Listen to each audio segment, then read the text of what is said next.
नमस्कार, स्वागत करती हूँ आप सभी का भारत 24 पर। मैं हूं आपके साथ पूर्णिमा मिश्रा और वक्त है दहाड़ का। सियासत का प्लेग्राउंड कहा जाने वाला बिहार और बिहार से अलग होकर साल 2000 में बना राज्य झारखंड। 2024 चुनाव से पहले ये दोनों ही राज्य देश की राजनीति का एपी सेंटर बनकर उभरे हैं। बिहार के मुख्यमंत्री नीतीश कुमार ने हाल ही में लालू यादव की पार्टी आरजेडी का साथ छोड़ा, एनडीए का दामन थामा और 9वीं बार बिहार के मुख्यमंत्री बन गए। अगले ही दिन क्या हुआ? लालू यादव को पूछताछ के लिए ईडी दफ्तर पटना पेश होना पड़ा। मामला लैंड फॉर जॉब स्कैम का था। पटना के जोनल ईडी दफ्तर में लालू यादव से 9 घंटे लंबी पूछताछ की गई। तस्वीरें आपके सामने कल की हैं और उसके बाद आज बिहार के पूर्व डिप्टी सीएम और लालू यादव के बेटे यानी कि तेजस्वी यादव से पूछताछ की जा रही है। सुबह 11:30 बजे पूछताछ शुरू हो चुकी थी।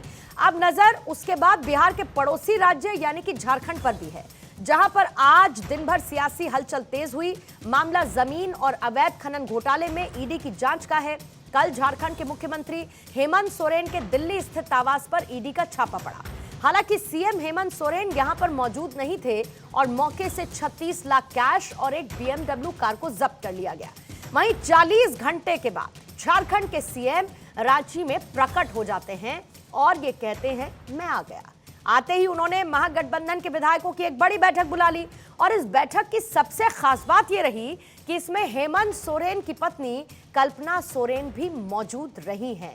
जाहिर है कि तस्वीरें राजनीति में बहुत कुछ बयां करती हैं। ऐसे में आज दहाड़ में जिन सवालों के इर्द गिर्द चर्चा को आगे बढ़ाएंगे वो सवाल आपके सामने रख देती हूं। सबसे महत्वपूर्ण सवाल यह है कि अगर हेमंत सोरेन निर्दोष हैं तो 10 समन के बाद भी ईडी का सामना वो क्यों नहीं कर रहे हैं?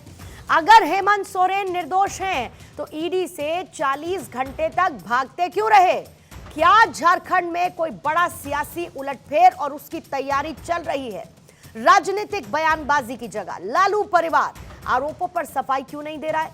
क्या विपक्षी पार्टियां 2024 से पहले सिंपैथी कार्ड खेलना चाहती हैं? और क्या 2024 के चुनाव को जांच एजेंसीज वर्सेस विपक्ष करने की एक बार फिर से कोशिश नजर आने लगी है?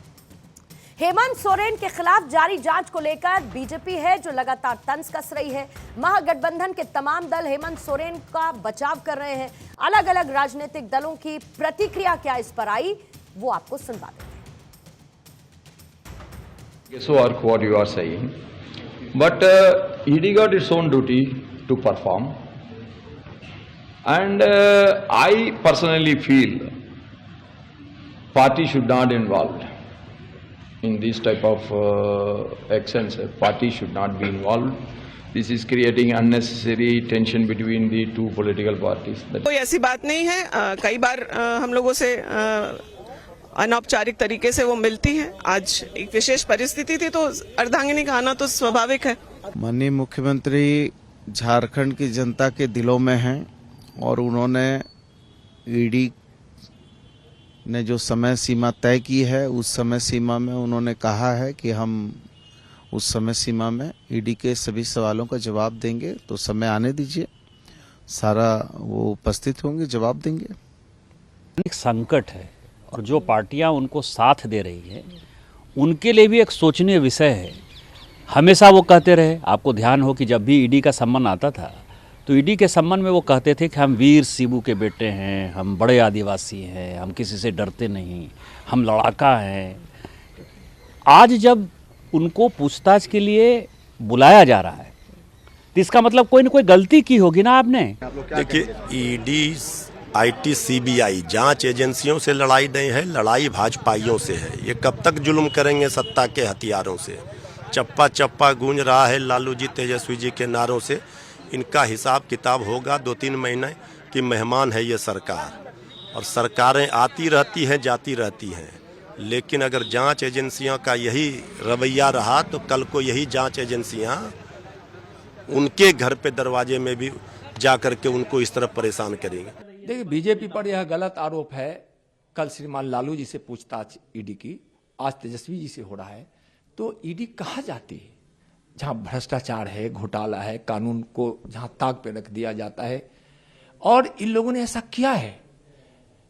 और बीजेपी पर जो आरोप लगाते हैं गलत है। जब लालू जी जेल गए तो किसकी सरकार थी? कांग्रेस की सरकार थी। गुजराल जी की सरकार थी, फिर देवगौड़ा जी की सरकार हुई। इस तरह से कांग्रेस, गुजराल और देवगौड़ा जी की सरकार में ही यह सारी प्रक्रिया पूरी हुई, एफआईआर होने से जेल जाने तक। तो बीजेपी पर क्यों आरोप लगा रहे हैं? उनका आरोप बिल्कुल गलत है। तेजस्वी प्रसाद यादव जी से भी पूछताछ हो रही है, इसकी हम लोग घोर निंदा करते हैं। और केवल यही नहीं, अभी यात्रा जब प्रवेश करने वाली है झारखंड में, तो वहाँ चीफ मिनिस्टर के साथ भी यही रवैया अपनाया जा रहा है, उनके साथ भी। तो इसका मतलब साफ है कि राहुल गांधी जी की इस न्याय यात्रा से भारतीय जनता पार्टी खौफ में है। देखिए, निश्चित रूप से जहाँ कहीं भी भ्रष्टाचार होगा तो संबंधित जांच एजेंसी जांच करेगी। अब जांच को फेस करना चाहिए, भागने से तो काम नहीं चलना है किसी का, जांच को फेस करना चाहिए। तो आपने सुना राजनीतिक प्रतिक्रिया दोनों ही मामलों को लेकर। एक तरफ लालू प्रसाद यादव से पूछताछ, आज तेजस्वी से पूछताछ, दूसरी तरफ आज पूछताछ हेमंत सोरेन से होनी है। लेकिन उससे पहले आज जो घटनाक्रम झारखंड में देखने को मिला, देखिए झारखंड में जो सियासी उलटफेर है उसके बड़े संकेत क्या मिल रहे हैं। शाम को 7 बजे हेमंत सोरेन ने एक बैठक बुला ली है और बैठक में महागठबंधन के विधायक शामिल होने वाले हैं। माना जा रहा है कि सीएम पद को लेकर इस बैठक में फैसला हो सकता है, यानी कि राजनीतिक तस्वीर उभर कर क्या सामने आती है झारखंड से वो देखना होगा। शाम 7 बजे हेमंत सोरेन ने बैठक बुला ली है, महागठबंधन के विधायक इसका हिस्सा रहने वाले हैं। आज जो लगातार सियासी घटनाक्रम देखने को मिला वो किस तरीके के संकेत देता हुआ नजर आ रहा है। कल्पना सोरेन, उनकी भूमिका क्या रहने वाली है, और इसके साथ ही शाम 7 बजे इस बैठक के बाद क्या प्रतिक्रिया जेएमएम की सामने आती है। हालांकि अभी फिलहाल जेएमएम जरूर ये कह रहा है कि सीएम के साथ क्रिमिनल जैसा व्यवहार किया जा रहा है। जब 31 जनवरी की तारीख दे दी थी तो दिल्ली में छापेमार कार्रवाई क्यों की, लेकिन क्या हेमंत सोरेन सीएम पद से इस्तीफा दे देंगे? शाम 7 बजे हेमंत सोरेन की तरफ से बुलाई गई बड़ी बैठक, महागठबंधन विधायक दल की यह बैठक होनी है। महागठबंधन के विधायक इसमें शामिल रहेंगे और सीएम पद को लेकर इस बैठक में बड़ा फैसला हो सकता है, इस बात के पूरे संकेत है। हेमंत सोरेन का जो सरकारी आवास है उसकी सुरक्षा इसी बीच बढ़ा दी गई है और शाम को 7 बजे बैठक होनी है जिसमें महागठबंधन के विधायक शामिल रहने वाले हैं।